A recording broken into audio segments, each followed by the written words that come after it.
welcome back to another edition of Bailey Price Media Live. Bailey Price Media, I like it.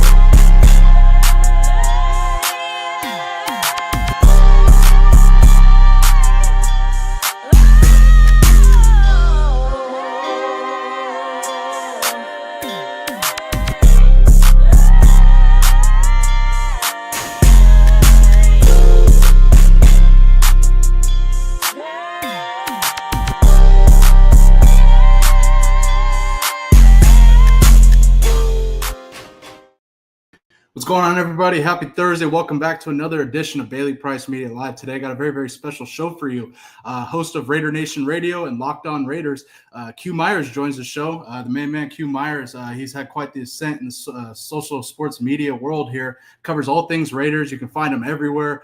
Raiders Radio, Las Vegas ESPN Radio, and so much more. If you're watching, go ahead and hit that like button, subscribe, and become a member of the Bailey Price Media Army today. I can't thank you all enough for the support. We've had a great last 3 months of shows here, lots of special guests. So I can't thank you all enough for joining. Today, we're going to break down a lot of Raiders news and coverage, including Ashton Genty's potential as the Raiders starting running back. I think he has a lot of potential, especially under Pete Carroll. We know how Pete Carroll loves his star running backs at SC and his days for the Seahawks and Marshawn Lynch, Robert Turbin back in the day.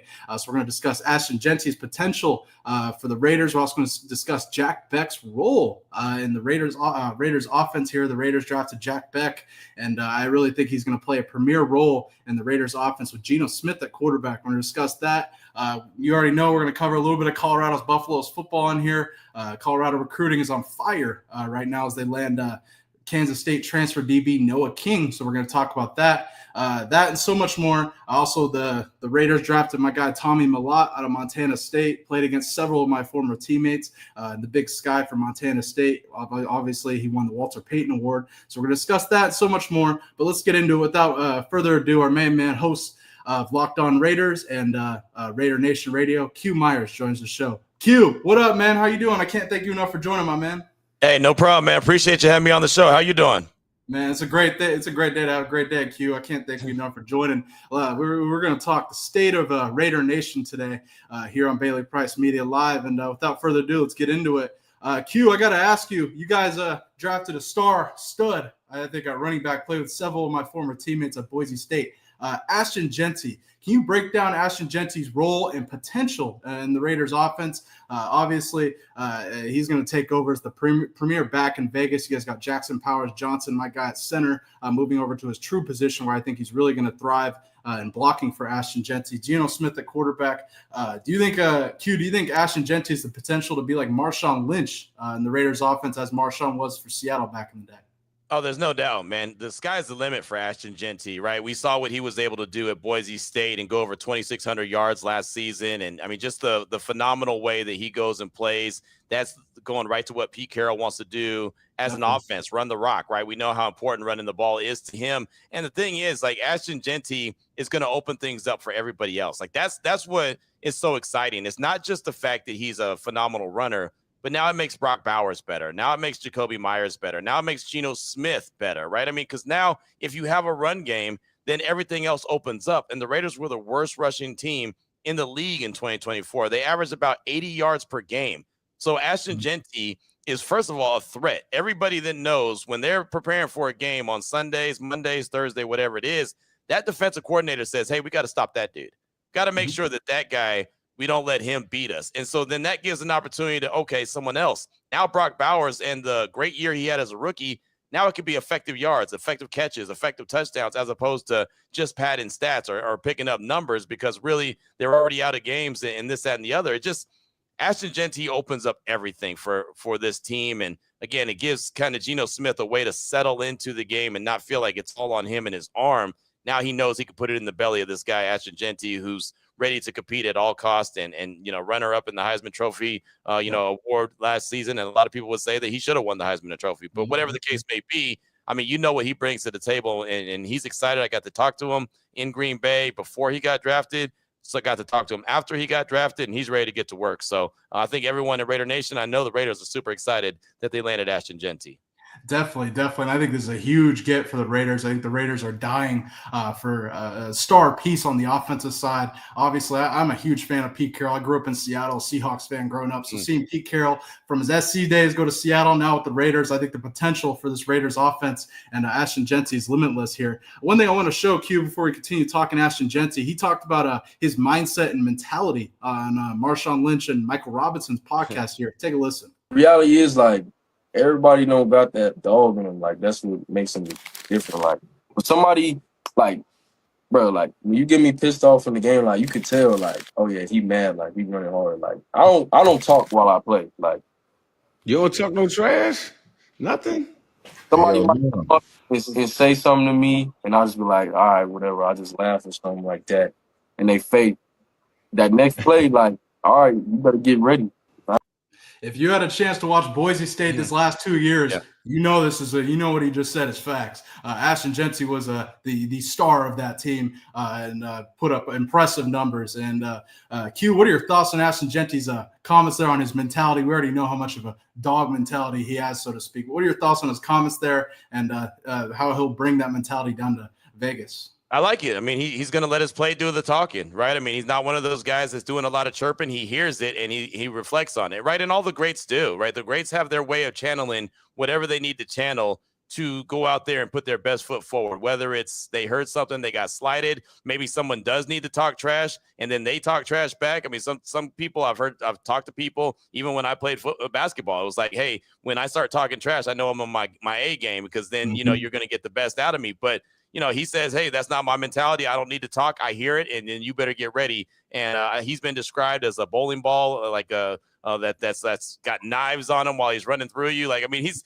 just a guy that I think Raider Nation is going to be having a lot of fun watching him go out there and perform each and every Sunday, see what he can do, bring to the table, and be a home run threat no matter where they are on the field. Anytime he touches the ball, he could end up in the end zone. So you better get your popcorn ready because I think it's going to be a hell of a show coming to Allegiant Stadium. Hey, that's exciting to hear. I think the Raiders for me are one of my most favorite teams going into the season that I'm looking forward to seeing how Pete Carroll, Gino Smith, who a guy I think he's a top 10 quarterback in the NFL. I'm really looking for him to thrive down there in Vegas. Let me ask you, Ashton Genty coming into that running back room. You mentioned Vegas having the lowest amount of rushing yards per game this past season here. He comes into that running back room. You guys got Zamir White and others here. How do you expect Ashton Genty's role? Can you kind of describe it? Do you think he's going to be the premier back? Do you expect him to get most of the carries? Is there going to be a split role? How does he fit into that running back room?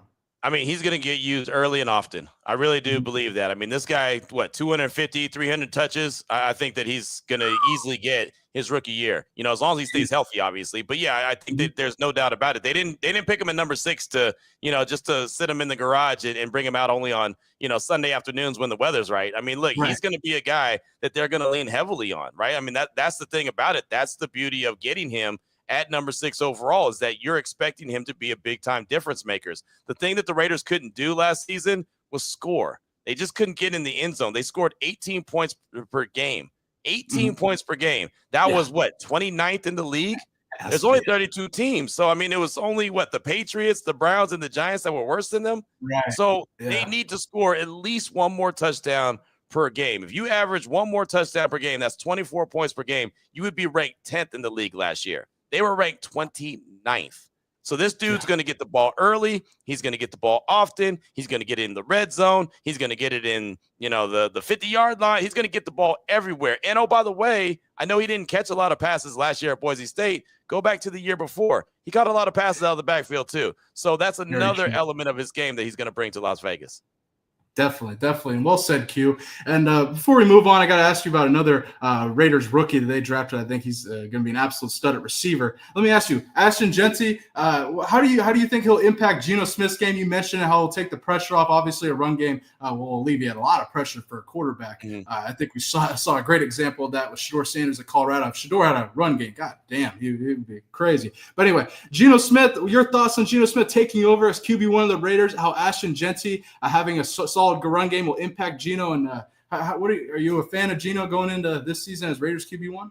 Yeah, I think he's solid, right? I'm not going to try to lie to anyone and act like he's an elite quarterback. I wouldn't say that, but I mean, threw for over 4,300 yards last year, right? So, I mean, he's a guy that could be solid. He's a guy that is 35 years old in age, but he's not necessarily 35-year-old in wear and tear in the NFL because he hasn't had all those years of starting. He's got something to prove. He knows what Pete Carroll expects. Pete Carroll knows how to get the most out of Gino Smith. He's had the most success with Pete Carroll, so that's an opportunity for him. And then you look at what he's walking into. I mean, look, he's got Ashton Genty. We just talked about him, what his role could be in the running game. Brock Bowers was, if it wasn't for Jaden Daniels last year, he would have been Offensive Rookie of the Year. I mean, just the way that he was able to ball out with, like, basically you and me were throwing him passes. Like, I mean, he didn't have anyone consistently throwing him passes last year, and he still was able to ball out. They go in, they draft Jack Bech in the second round out of TCU, right? This guy's tough as nails. So I've been comparing him to like a Hines Ward type guy, or, you know, a guy that'll go over the middle and do the dirty work. Look for a guy to hit. Right? He's going to be I think a really good pass catcher. He's not going to be asked to be number one.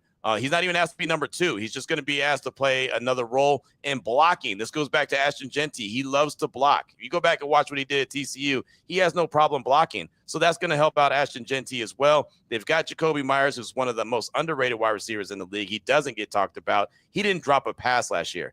His drop percentage, 0.0. You know what that means? He didn't put nothing on the ground. Right. I mean, so he's consistent. And then in the fourth round, they go out and get Thornton, the speedster out of Tennessee. This dude's 6'5" and runs a 4.3. What? Who does that? What lab did they create him in? 6'5" and runs a 4.3. That's DK Metcalf without all the super muscles, right? I mean, that's exactly what it is. So you can see how this offense is being put together. And the key that no one else is talking about, Chip Kelly's offensive coordinator. You get all these weapons, you get all these playmakers, and you let Chip Kelly go to work with them. Yeah, they have an opportunity to have a really good offense this year. Oh, I agree with you 100%. And the kid you guys got from Tennessee out here in Knoxville, stud. Yeah, I think he's an absolute stud. I want to talk about a receiver you just brought up, Jack Beck. You discussed his role briefly. Go in depth on his role for the Raiders offense. You mentioned you don't think he might maybe a 2 or a 3, but I think with that Raiders wide receiver room being as light as it is, I think he has the potential to become number 1 for the Raiders. What are your thoughts on Jack Beck's role for the Raiders this season? Yeah, I think he'll be, a solid, number 2 at first, right? I mean, we'll see how it all plays out in training camp, but he's got a big learning curve. He's got to figure out, the NFL game. And that's the thing of it. I don't think that they have to push him into a role immediately. Again, Brock Bowers is your number 1 target. He might not be a wide receiver, but he's your number 1 target. Jacoby Meyers is as good as it gets. So those are 2 right there that you feel very good about. Then you bring in Bech out of TCU, who a lot of people know his backstory, know what happened with his brother Tiger in New Orleans on New Year's, the terrorist attack that happened on Bourbon Street. And he's been saying the Raiders didn't get 1 player. They got 2. They got Tiger as well. Every rep that I have, every route that I run, every push-up that I do, every weight that I live, every time I put my pads on, Tiger's going to be right there with me. There's a really good article that he put out in the Players Tribune. I encourage everyone to go check that out and read it. It was fantastic. Just kind of let you know a little bit about him. But this dude is tough as nails, which also helps his team become tough as nails. That was one of the things that I took away from the draft class. 11 players, toughness. That's part of the Pete Carroll culture. He wants guys that want to compete. He wants guys that want to play tough. He wants guys that are going to leave it out there on the grass. That's exactly who Jack Bech is. He's a guy that I would get super excited about. I am excited about him, not only because of his inspirational story, but just because what I think he's going to bring to the table and the difference. I mean, this is a guy that doesn't mind going over the middle, right? Most of the time, wide receivers try to stay out of the middle. Think about like Anquan Boldin, right? And Anquan Boldin was an all-time great, but this is kind of the vision, the role that I see him playing. I mean, he's not going to be a guy that's going to stretch the field and have these big monster plays and go deep, but he's going to be that guy. He's going to be like a faster, stronger, tougher Hunter Renfrow. Right. I mean, I'm just trying to think of all these different guys that have, solidified themselves as, kind of third down guys and guys that you need a first down, you look for them. That's the kind of role I envision for Jack Bech out of TCU. Definitely. And those are some good comps right there. Anquan Boldin. I look at him like a Tyler Lockett later in his years for Seattle, who I thought you guys were going to go out and get for the Raiders. I was shocked that Pete Carroll didn't go on ring Tyler Lockett. But man, as you know, Bech led LSU in receptions in 2021 on a star-studded team with Malik Neighbors, Brian Thomas Jr., Keyshawn Butte as well. This makes me really, really excited to see Bech and Pete Carroll's offense, Chip Kelly's offense. You brought it up briefly here, but Chip Kelly, how do you think he'll impact Gino Smith on the offensive side, him coming over from Ohio State? Kind of break that down and how he'll impact Gino Smith with the Raiders offense. I think he's going to do some really good things for Gino. I mean, if you go back to West Virginia, and I know it's many years ago now, but I mean, Gino was doing some big things at West Virginia. He's the guy that we all thought was going to be a Heisman Trophy finalist, right? Because of him being able to throw the ball around the yard. Gino has a little bit of wiggle to him. He could pick up some yards with his legs, right? He didn't have to. The thing about Chip Kelly is he needs a run game to allow his offense to be able to thrive. And that's what he's going to get with Ashton Genty. That's what he's going to get with Bech blocking. Big Mike, I think Michael Mayer, who didn't play much for the Raiders last year. He had a personal issue. He stepped away. I think he's going to play a big role just knowing that he can block as well. I think everything is easier for Gino. You've got to have the offensive line that obviously protects him. His offensive line in Seattle was terrible last year. He took 50 sacks. That's the second most in the league, only behind Caleb Williams, who took 68. But you can't do that. You can't take 50 sacks. But I think that Chip Kelly will speed him up. I think Chip Kelly will be able to allow him to get the ball to the playmakers quickly. And again, with Ashton Genty being the running back, play action pass is going to be open. I mean, they're going to suck up the defense a lot because they think, well, they're just going to hand the ball off to Jeanty. And the minute that they do that, that's when he hits you over the top. That's when he hits you to Thornton. That's when he hits you to Bowers. That's when Meyers hits. I mean, there's so many different options. Again, I just think that Chip Kelly's being given so many opportunities to show what he can do as offensive coordinator. And we know, based off what he did at Ohio State with, winning a national championship, you give him some weapons, you give him some toys to play with, he's going to make it work. Definitely. And well said, Q. Q, it's been an honor having you on the show. Before I get you out of here, I have one final question for you. Your Raiders and Tom Brady drafted a guy, Tommy Malat from Montana State. This is a quarterback who runs a 4.39. Here you see him running all over my former teammates here at Eastern Washington here. Let me ask you, did they just draft the next Julian Edelman? Is he going to stay at quarterback? Is he moving to receiver? What's his role going to be for the Raiders? Because I think he's a hell of a player that kind of got overlooked because he played at the FCS level in the Big Sky Conference. But go ahead. Yeah, touchdown Tommy, man. Yeah, excited about what he brings to the table. There's been a lot of buzz about him ever since the Raiders drafted him, and they took two FCS guys back to back, right? I mean, that was kind of cool that they did that. Two guys that played against each other in the FCS championship game. So Tommy Malat and Cam Miller back to back. Yeah, Tommy's going to be a Julian Edelman type role, but also think about Taysom Hill in New Orleans, what he is able to bring to the Saints. I think that he's going to play a role like that. I mean, that hasn't been defined. I think it's really going to be mainly wide receiver like Edelman, but I would not be shocked to see him play some type of Taysom Hill role as well, because he obviously can. We know he could throw the ball. We saw the numbers that he put up, not only with the passing yards, but also with the, his legs. I just think that he could do anything on the football play. He's a football player, as you know. Right. And so that's something to get excited about. It goes back to the toughness that I was talking about. This is a tough team now with tough football players. Tommy Malat is a perfect definition of a tough football player, a guy that just, you get him on the grass and he's going to make some things happen. And I believe that's what the Raiders are assuming when they drafted him in the 6th round, him and Cam Miller.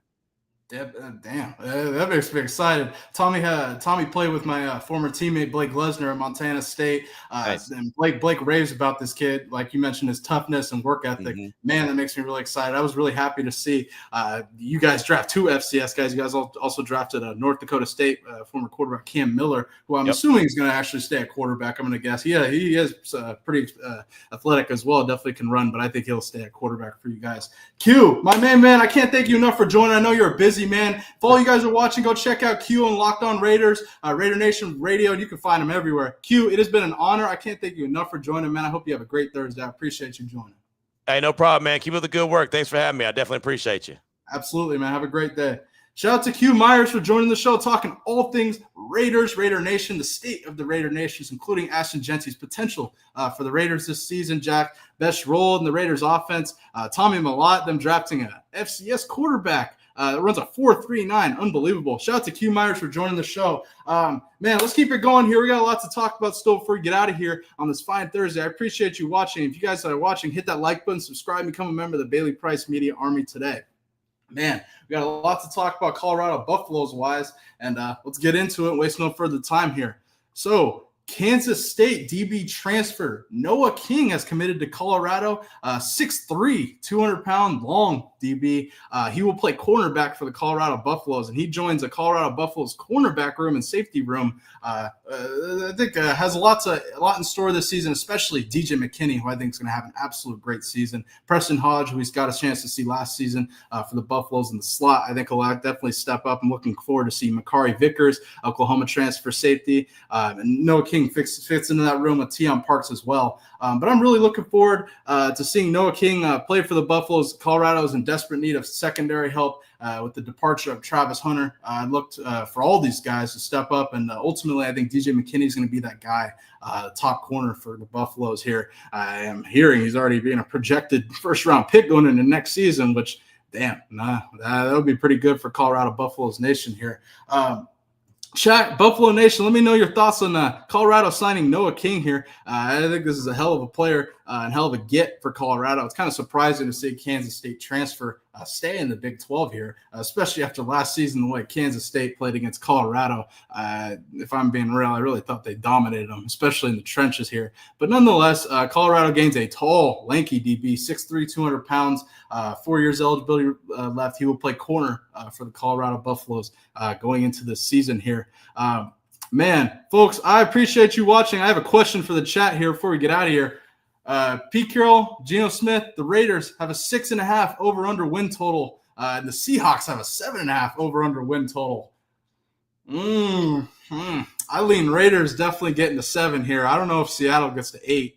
Seattle has a lot of question marks, in my opinion, and we'll really see if Sam Darnold can continue his momentum that he had at Minnesota. But I think the Raiders get to 7, personally. Chat, let me know what you guys think, because I think the Raiders ultimately get to 7 wins. I think, especially in that division next season, there's going to be a lot of competition with the Chargers improving, coming off a 12-win season this past year. And then they get O'Marion Hampton, of course, great back, who's going to be a premier back in this league. Just watch him running behind that Chargers offensive line. But, man, I would definitely – I give the Raiders 8 games. I really think they could win 8 games under Pete Carroll in their first year in that division. Chiefs Queendom, I think, is going to take a little bit of a downturn after, obviously the dynasty and stuff. But I think Chiefs Queendom takes a little bit of a downturn. Not going to say they miss the playoffs or any crazy shit like that. But I think 10 games is the Chiefs' ceiling here. I looked for the Raiders to be very competitive, and ultimately would guess right now in the month of May that the Chargers would win that division.